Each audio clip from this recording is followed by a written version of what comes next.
오늘 이 예배를 통해서 우리에게 주시는 하나님 언약의 말씀, 구약성경 느헤미야 11장 1절에서 2절의 말씀입니다.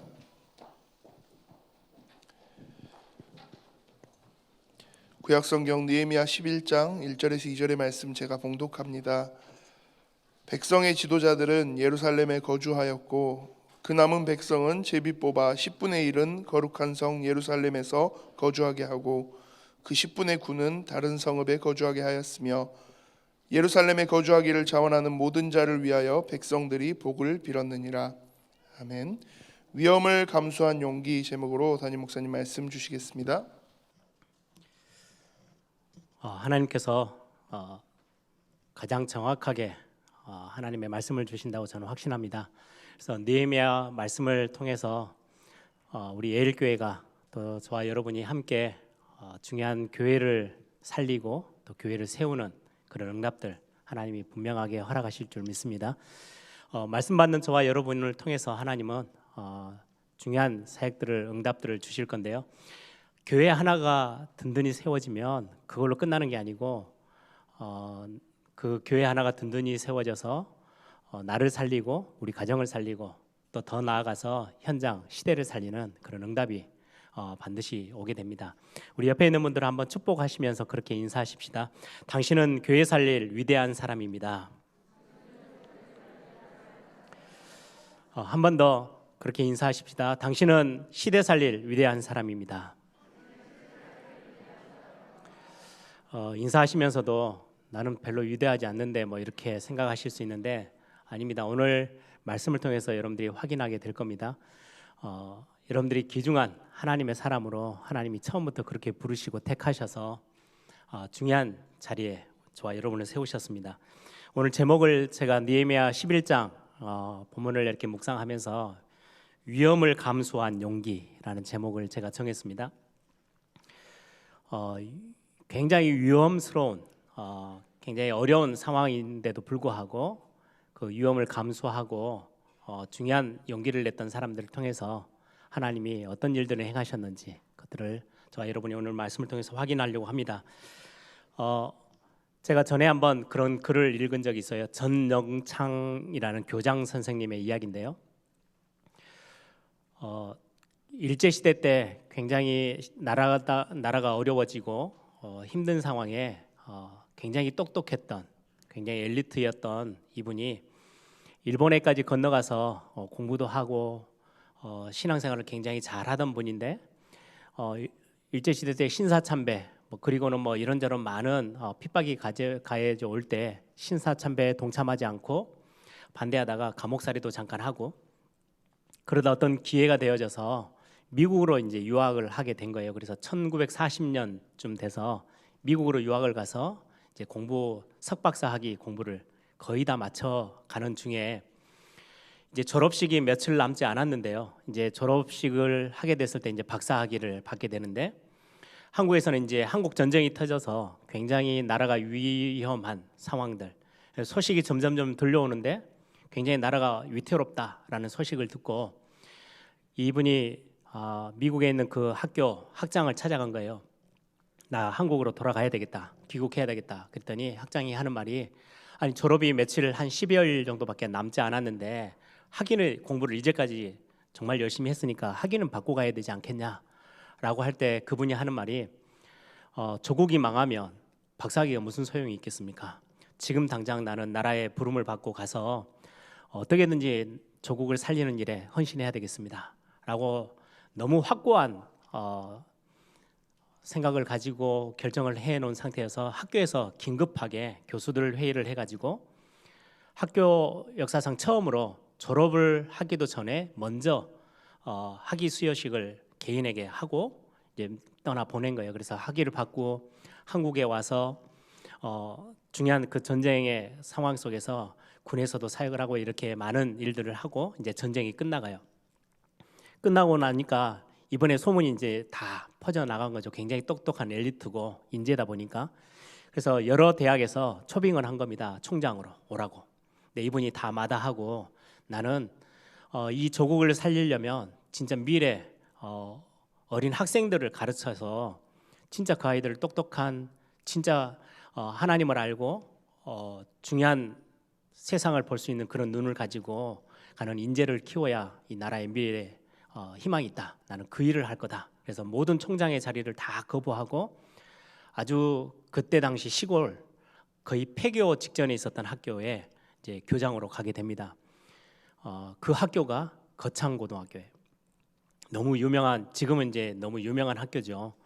그래서 서로 거창고등학교, 그 큰 도시도 아닌데 그 학교에 많은 인재들이 나오고 많은 학생들을 잘 가르친다는 소문 때문에 지금도 유명한 고등학교 중에는 거의 뭐 손가락 안에 꼽히는 학교로 인정받고 있죠. 거기에 이제 교장으로 계시면서 학교 전체적인 어떤 큰 방향을 여호와를 경외하는 것이 지식의 근본 이렇게 딱 정하고 복음 안에서 신앙 교육을 중심으로 하면서 인재 양성을 힘쓰기 시작합니다.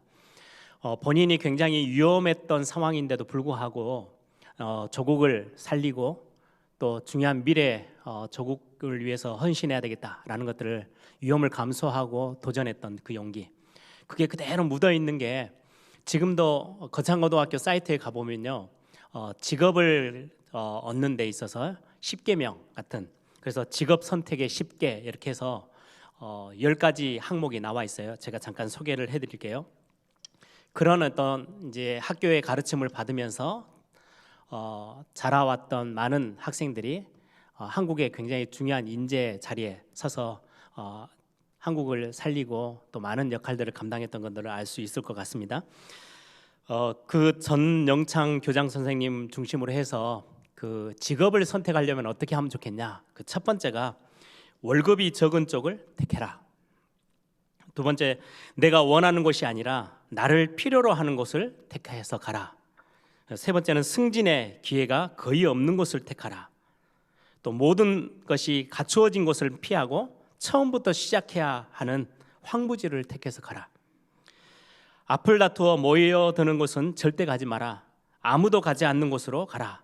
요즘 우리 뭐 노바디 현장 뭐 이렇게 하는데 이미 이 선생님은 그런 어떤 가르침을 학생들에게 한 거죠. 또 장래성이 전혀 없다고 생각되는 곳으로 가라.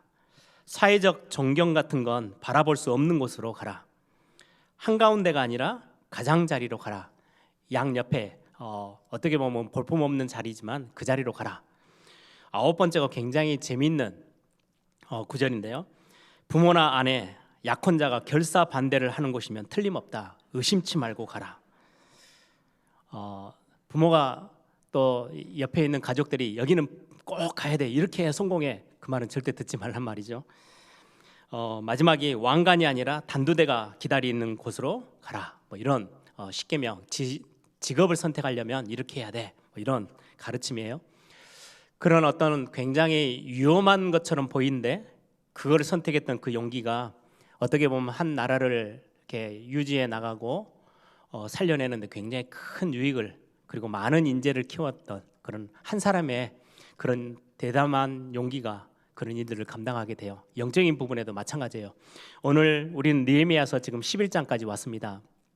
여러분들이 오늘 또 뭐 느헤미야서 말씀 속에 또 뭐 그렇게 가겠지라고 생각하지 마시고, 하나님이 우리에게 지금 코로나 팬데믹 상황에 왜 우리에게 느헤미야서를 함께 보고 말씀을 듣고 그 말씀에 우리가 말씀 위에 설 수 있도록 우리에게 이 말씀을 허락하셨는지 여러분들이 마음에 좀 담으시고, 느헤미야서는 저는 다른 주제보다는 교회를 살리고 교회를 세워나가는 일, 저는 느헤미야서를 보면서 그 주제로 지금 꽤 오랜 기간 동안 계속해서 말씀을 같이 함께 나누고 있습니다.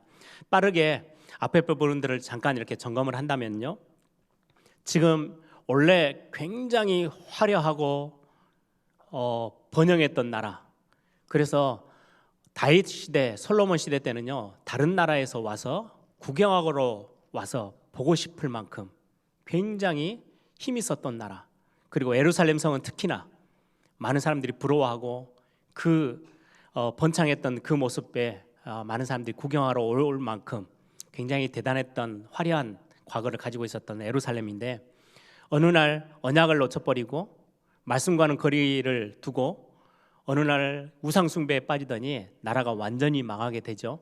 바벨론이라는 나라를 통해서 나라가 완전 다 무너지고 성전도 다 회파되어지고 성벽 무너지고 성문은 다 불타버리고 그걸로 끝이 난 게 아니고요.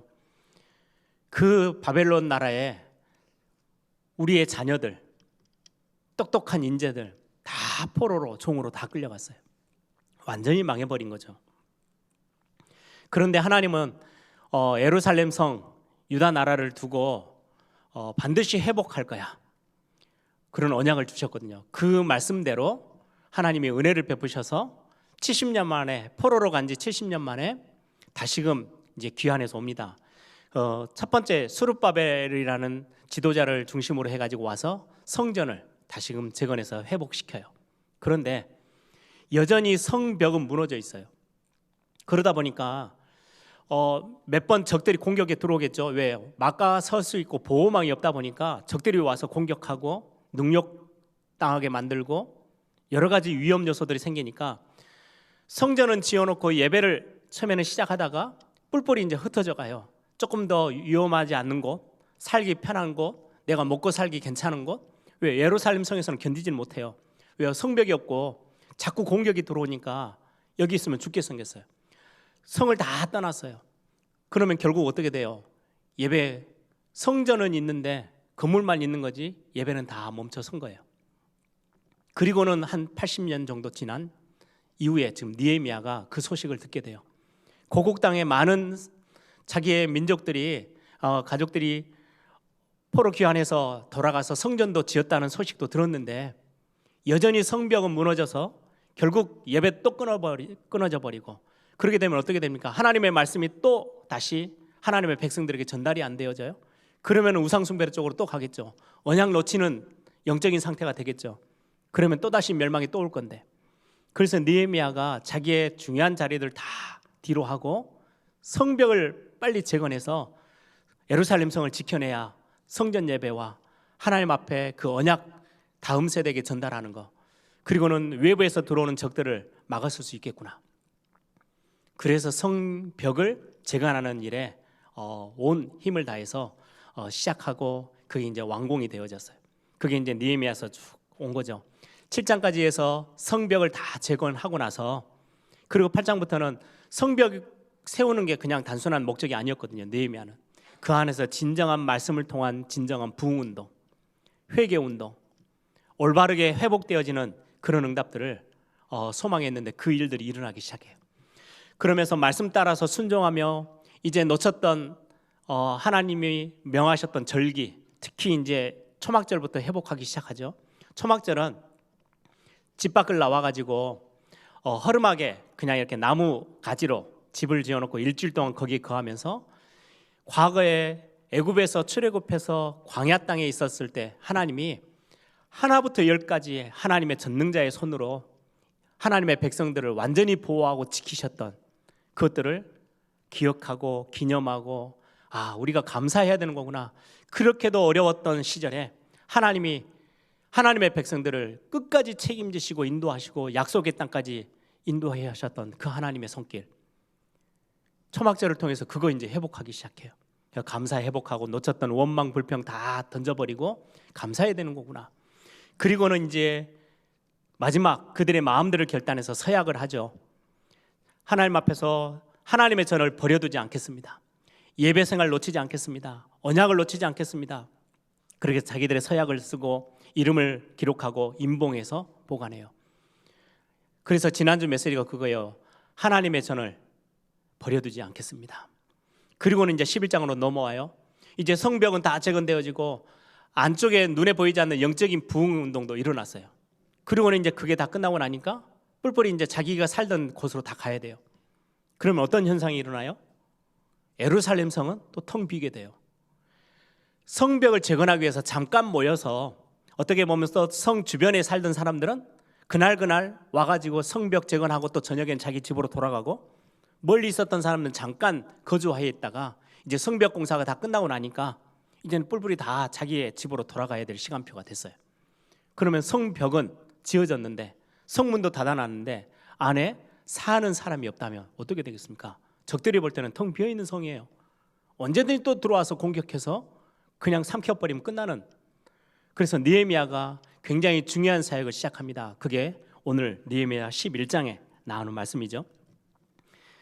사실 예루살렘 성은 굉장히 찬란했던 문화를 자랑했고요. 거기는 많은 백성들이 살던 성이었어요.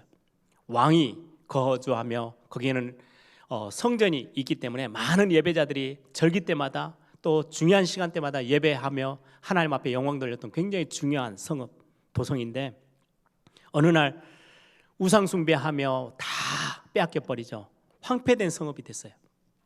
이게 1, 2년이 아니에요. 여러분, 제가 처음 느헤미야서를 하면서 깨어진 유리창의 법칙이라는 단어로 설교를 한 적이 있죠. 유리창 건물에 유리창 하나가 깨어져서 한 달, 2달만 버려져 있어도 건물 자체가 다 황폐케 되어져 버릴 만큼 위험해지는데, 지금 예루살렘이 바벨론의 폐허가 된 이후 지금 거의 140년, 150년이 흘렀거든요. 그러면 그곳은 어떻게 됐겠어요? 완전 황폐돼 있어요. 그냥 짐승들이 돌아다니고 사람들은 거주할 수 없고, 그거를 느헤미야 7장 4절에 그렇게 표현하고 있습니다. 함께 보세요. 성경은 예루살렘 성의 상태를 어떻게 표현하고 있느냐 하면, 그 성읍은 광대하고 그 주민은 적으며 가옥은 미처 건축하지 못하였음이니라. 성은 굉장히 광대하고 큰데 사는 사람은 없어요. 그러면 가옥들, 집들 다 무너져 있어요. 그러면 지금 오늘 보세요. 위험을 감수한 용기라고 제가 제목을 붙인 이유가, 이 성읍이 가장 적들이 볼 때는, 원수들이 볼 때는 공격 대상 제일 첫 번째예요. 왜요? 대표 성이 보니까. 유다 땅의 가장 대표적인 성이 예루살렘 성이에요. 우리 예전에 한번 우리 역사 공부했던 기억들을 한번 되살려 보세요.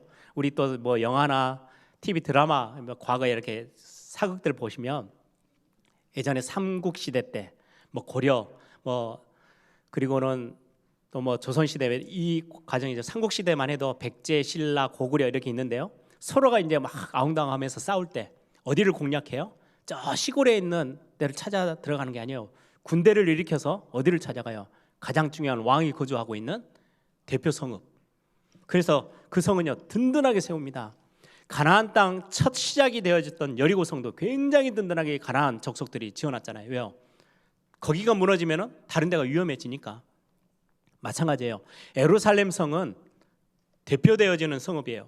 도성이니까 거기가 깨트려지면, 무너지면 유다 나라 전체가 다 망하는 거예요. 바벨론이 그걸 알고 와서 예루살렘 성을 점령해 버리니까 유다 나라는 그냥 그대로 다 황폐되어지고 무너져 버렸잖아요.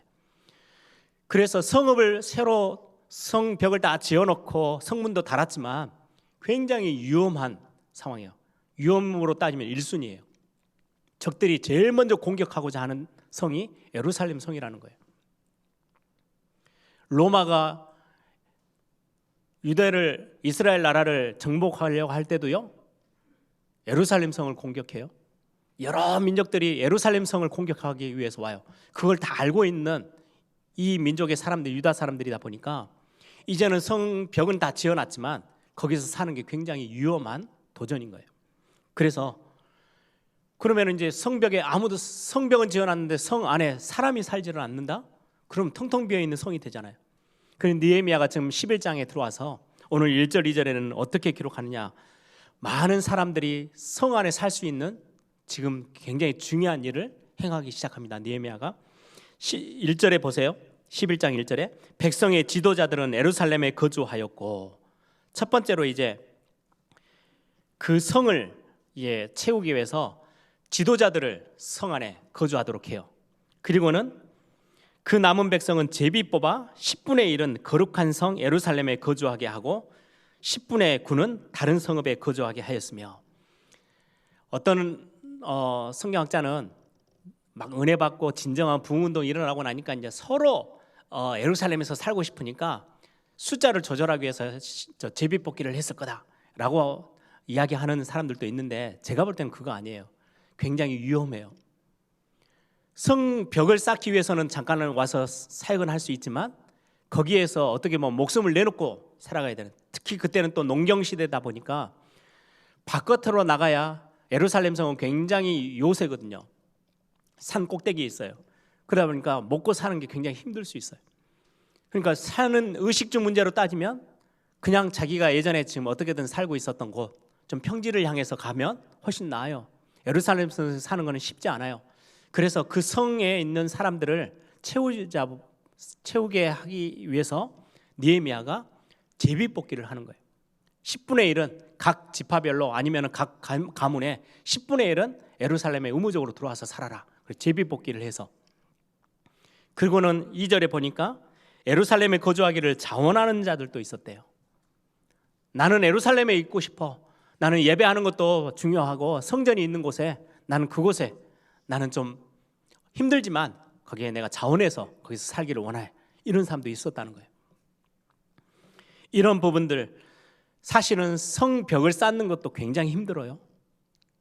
성벽 쌓을 때 어떻게 했어요? 한 손에는 무기를 들고 한 손에는 벽돌 들고 이렇게 옮겨가면서 공사해서 성벽을 재건했잖아요. 그것도 힘든 일인데 성벽을 쌓는 것보다 훨씬 더 어렵고 중요한 일은 성을 지켜내는 거예요.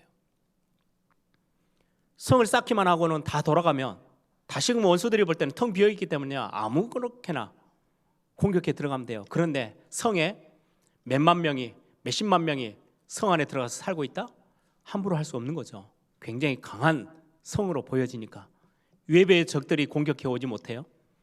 반대로 거기에서 사람들이 이제 살기 시작하면 특히 오늘 본문에도 보면요, 레위 사람들, 제사장들 이런 지도자 그룹들이 와서 살게 되거든요. 그 말이 무슨 말이에요? 성전 예배를 지켜내겠다는 거예요. 바벨론이 쳐들어와서 성벽을 다 허물어 버렸을 때는요, 뭐 제사장이든 레위 사람이든 상관없이 먹고 살기 위해서 다 뿔뿔이 이제 살고 괜찮은 조금 더 안전한 곳으로 다 흩어져 버리고 나니까 결국은 성전 예배 다 무너져 있었잖아요. 1차 포로 기한에 와서 스룹바벨 중심으로 성전을 회복해 냈지만 결국은 거기에 살 수 있는 사람이 없어. 가옥은 무너져 있고 주민은 없다 보니까 성전 예배가 유지가 될 수가 없어요. 성벽을 쌓는 것도 중요하지만 성 안에 사람들이 살 수 있도록 거주할 수 있도록 만드는 것은요 굉장히 중요했어요. 이게 교회로 돌리면 비슷해요. 교회 건축하는 거, 예배당 건축하는 거 쉽지 않아요. 굉장한 많은 헌신과 많은 노력들이 필요해요. 많은 분들이 시간과 경제와 많은 것들을 투자하겠죠. 그런데 그것보다 훨씬 더 중요한 게 있어요. 예배당 지어놓고 번듯하게 지어놓고 교회 안에 갈등들, 이런저런 싸움들, 많은 어려움들 때문에요, 뿔뿔이 성도들이 다 교회를 떠나서 교회가 결국은 더 힘들어지는 경우들도 저는 너무 많이 봐요.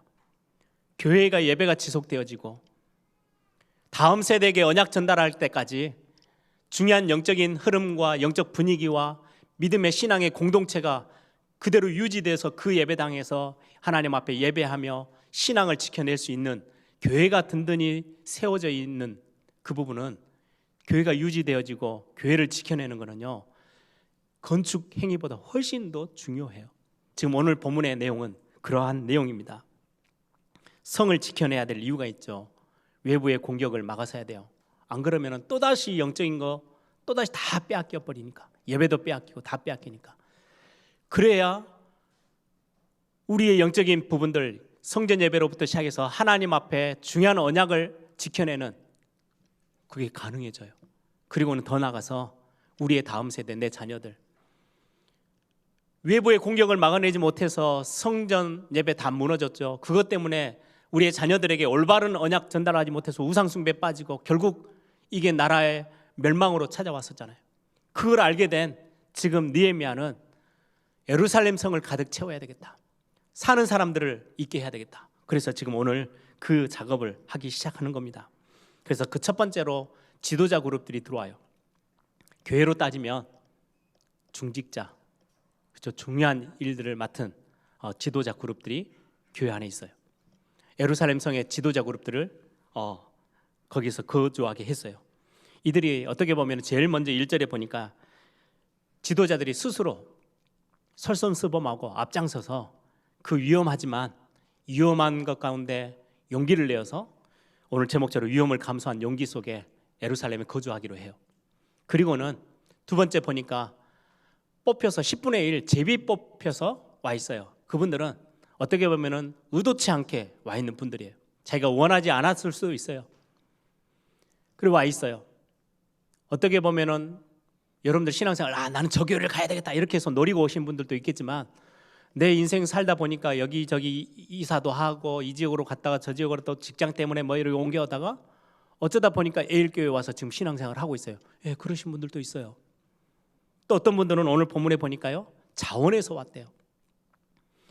지금 이 예배가 너무 중요하고 후대사역 렘넌트 운동은 너무 중요하고 전도운동 복음을 고수 딱 지켜내는 거 굉장히 중요해.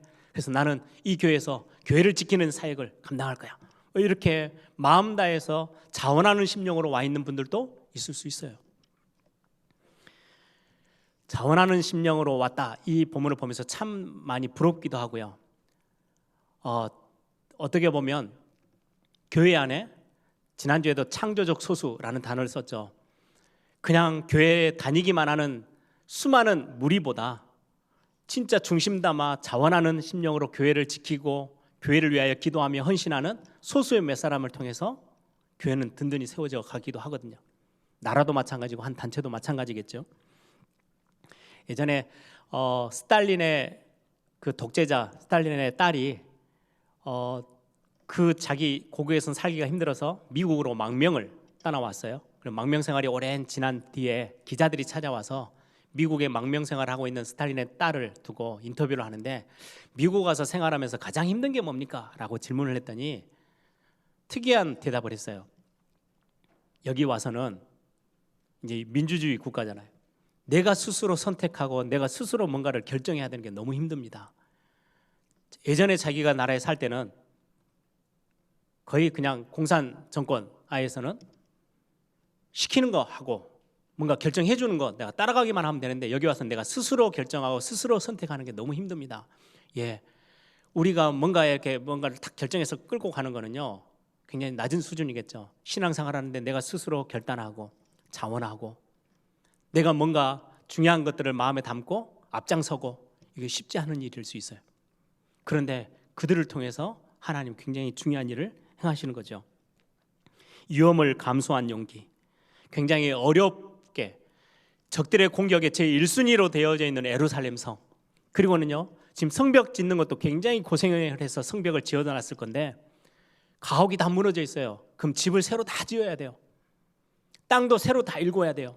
이제까지 거의 140년 넘게 완전히 황폐되어 있는 성벽만 있는 거지 지금 안에는 완전히 다 망가져 있기 때문에 그걸 새롭게 다 일궈내야 되는 일들이 남아있어요.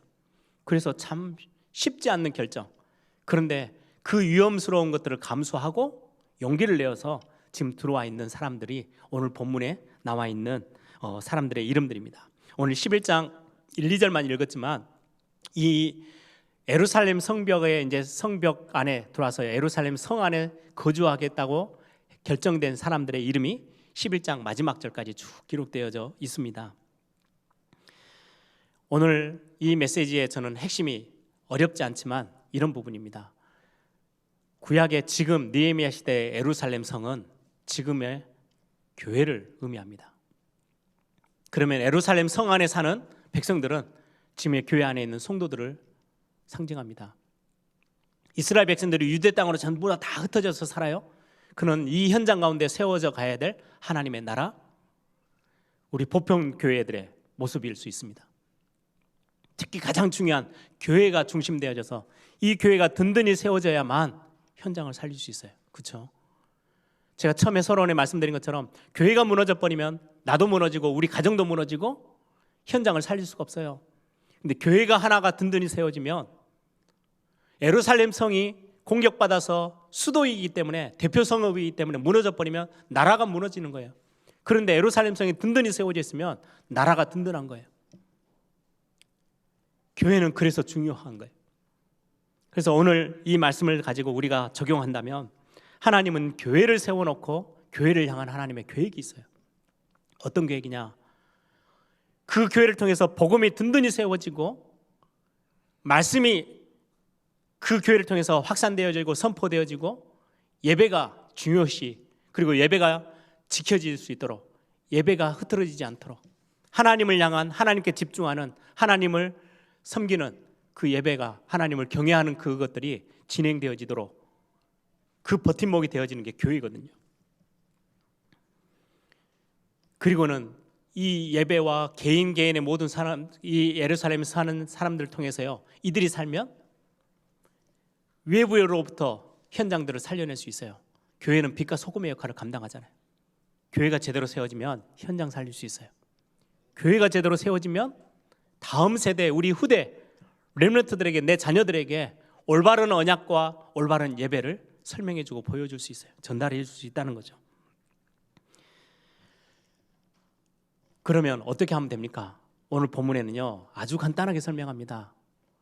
아주 특별한 뭔가를, 대단한 일을 하라는 게 아니에요. 예루살렘 성에 들어와서 엄청난 뭔가의 작업을 하고 엄청난 뭔가의 특별한 굉장한 일을, 업적을 남겨라, 이게 아니고요, 예루살렘 성 안에 들어와서 살고 있으면 돼요. 그냥 그 성에 들어와서 살면 돼요. 밖에서 볼 때는요, 거기 안에 수만 명이, 수십만 명이 성 안에 백성들이 살고 있다? 그것만으로도 외부의 적들은요, 두려워 떠는 거예요. 저 성읍이 굉장히 광대한 성이 되어지니까. 그러면 사람이 살고 있다? 그러면 자연스럽게 거기 안에 있는 예배는 진행되어지겠죠. 성전의 일들은 움직이겠죠. 오늘 본문에도 나와 있는 것처럼 레이지파 사람들 통해서요, 성전 밖에 있는 모든 일들까지 다 진행되기 시작해요. 예배가 계속해서 유지되어져요. 그러면 자연스럽게 하나님의 말씀이, 언약이 계속해서 전달되어지고, 후대들에게는 우상 숭배가 아닌 하나님의 언약 전달과 함께 영적인 삶이 계속 지켜지도록, 그걸 지켜낼 수 있는 굉장히 중요한 부분이, 내가 예루살렘 성에 들어가서 살고만 있으면 돼요. 대단한 일을 하지 않아도 된다는 거예요. 다시 말하면 여러분들 지금 서 있는 그 자리, 그냥 자리를 지키고만 계셔도 되는 거예요. 신앙생활을 어떻게 해야 잘할 수 있습니까? 아니요, 특별한 일을 하지 않으셔도 돼요. 여러분들이 지금 예배 생활하는 거, 1부 예배 오시는 분들은 1부 예배, 2부 예배 오시는 분들은 2부 예배, 예배 오실 때 참 독특한 습관이 있어요. 딱 저도 이렇게 설교하러 딱 서면은요, 항상 거기 앉아 계신 분들은 항상 그 자리, 비슷한 자리에 앉아 계세요. 자리를 잘 안 옮겨요. 예, 그렇게 여러분들 그 자리를 지켜주시면 되는 거예요. 예배, 공예배 자리에 여러분들이 오셔서 그냥 예배하는 그 모습이 교회를 굉장히 든든히 세워나가는, 예루살렘 성에 들어가서 그냥 살기만 하는데 그 성을 지킬 수 있는 굉장히 중요한 모습인 거예요. 여러분들 공예배, 중요한 여러분들의 예배 자리에 그냥 와 있고 예배하고 한두 시간 예배하고 가는데, 교회는 그것 때문에 굉장히 든든해지는 거예요. 여러분들 기억하셔야 됩니다. 여러분들 가정으로 한번 예를 들어볼까요? 가정을 위해서 아버지가, 어머니가, 자녀들이 별 싫은 이런 사투리죠. 별 싫은 것들을 해야 되는 게 아니고요, 아버지는 아버지의 자리에, 엄마는 엄마의 자리에, 자녀들은 자녀의 자리에 있기만 해도 가정은 행복하고 가정은 유지되어져요. 여러분, 아주 이상한 별난 일을 막 교회에 와서 막 대단한 특별한 일을 해야 됩니까? 아니요, 하나님이 그걸 요구한 적이 없어요. 그냥 예루살렘 성 안에 들어와서 살라는 거예요. 저는 예전에 여러 교회들을 저도 이제 뭐 사역도 해보고, 또 주변에 같은 교회 사역자들이 동료들이 있다 보니까 교회를 이렇게 보고 듣고 알고 있잖아요. 제가 부산에 있을 때도 어떤 목사님은요, 굉장히 열심히 특심이세요. 그래서 교회가 거의 매일, 주일 하루 막 일이 많은 게 아니고요, 일주일 내내 월요일부터 내내 주일날까지 싹 다 교회가 단 하루도 쉬지 않아요. 성도들이요, 꽤 교회가 큰데 모든 성도들이 일주일에 한두 번 교회 오는 게 아니고 매일 교회를 와요. 한 번씩은 다 오도록 교회가 일을 다 만들어놨어요. 그 일에 그러면 심부름 다 누가 하느냐? 교육자들이 해요. 그래서 제 동기 부교육자로 갔던 분은 그 목사님 밑에 6개월 있다가요, 쓰러졌어요. 일이 너무 많아가지고 응급실로 실려갔어요. 또 어떤 교회는 굉장히 교회가 일이 얼마나 많은지 몰라요. 결국은 그 스트레스를 못 이겨서 저녁에 부목사였는데요, 제 친구 부목사였는데 저녁에 자고 아침에 못 일어났어요. 과로사로 그냥 세상을 떴어요. 그게 한두 명이 아니에요. 저는 그거 보면서요, 교회에서 뭔가 막 일을 엄청나게 뭔가를 만들어가지고 막 교회가 으쌰으쌰 하도록 하는 거, 나는 그렇게는 목회를 안 해야 되겠다.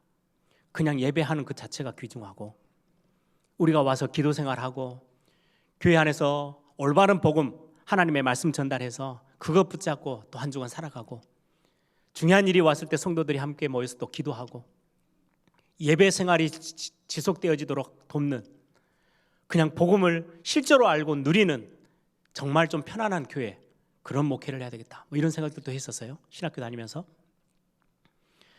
어떤 교회는요, 일남전도회부터 시작해서 한 10남전도회까지 여전도회 이렇게 있으면 모든 전도회가요, 차양팀들 다 만들어놨어요. 목사님 그걸 지시해가지고. 그래서 매일같이 그 차양팀들이 막 교회에서 얼마나, 그러니까 어떻게 보면 교회가 북적북적하니까 교회는 붕이 되겠죠. 그런데 굉장히 많이 피곤해하고요. 또 그 일을 뒷바라지하는 심부름해야 되는 교육자들은요, 거의 뭐 얼마나 고생을 하는지요. 저게 진정한 교회의 모습이 저런 모습일까? 이런 고민을 신학교 다니면서 참 많이 해봤던 것 같아요. 오늘 본문에 보니까 예루살렘 성에 들어가서 엄청난 뭔가를, 특별한 전략을 가지고 뭔가를 해야 되는 게 아니고요, 와서 살고 있으라는 거예요. 그냥 집 짓고 살고 있으래요. 그러면 밖에서 볼 때 공격을, 외부의 적들은 공격해 오지 못해요. 그럼 자기의 일들을, 맡겨진 일 크든 작든 그거 하고 있으면 돼요. 자기 자리에 서 있기만 하면. 오늘 본문에 한번 보세요. 읽지는 않았지만 10절에 보니까 제사장들 여기에서 살아요. 그들은 하나님의 전의 일을 맡은 자들. 11절에 그렇죠. 또 하나님의 전에서 일하는 그들의 형제들, 그런 어떤 제사장 그룹들이 함께 들어와 있어요. 또 14절에도 보니까, 15절에 보니까 레위 사람들, 여기는 하나님의 전 바깥에 있는 일들도 감당하고요. 기도할 때 17절에 보니까 기도할 때 감사하는 말씀들을 전달해 주는 그런 일들도 하고요. 레위 지파 사람들이. 또 19절에 보니까 와서 살면서 자기는 특별한 일을 하는 게 아니에요. 자기에게 맡겨진 일이 성문직이에요.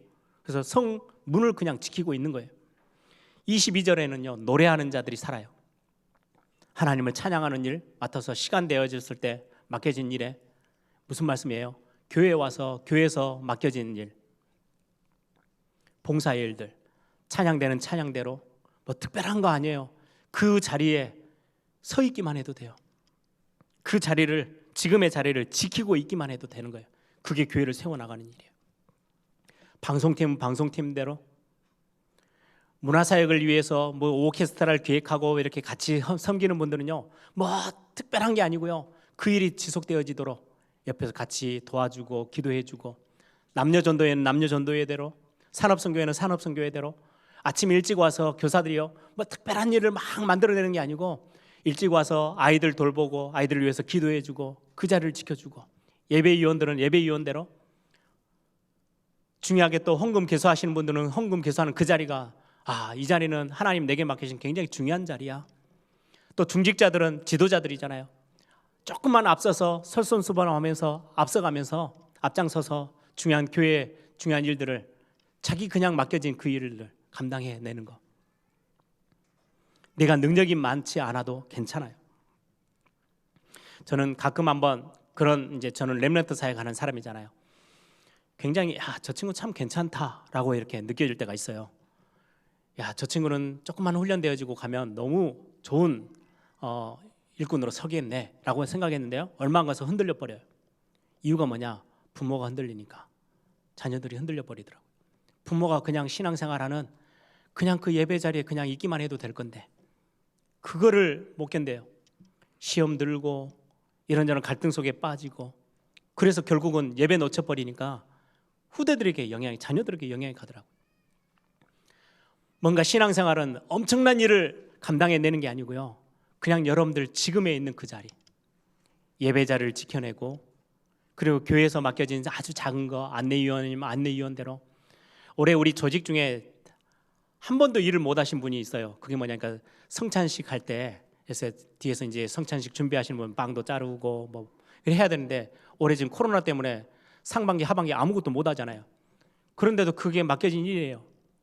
그 자리를 위해서 교회가 빨리 회복되도록 기도해 주시고, 올해는 아무 일을 내가 할 수 있는 상황이 아니지만 빨리 회복되어져서 다시금 교회가 중요한, 예수님이 말씀하셨던 그 성례식들이 진행되어지고, 교회가 교회다운 원래 것들을 빨리빨리 회복할 수 있도록 내가 맡은 일, 맡겨진 그 일들을 두고 기도하고, 그것만 해도 교회는 든든히 세워져 갑니다.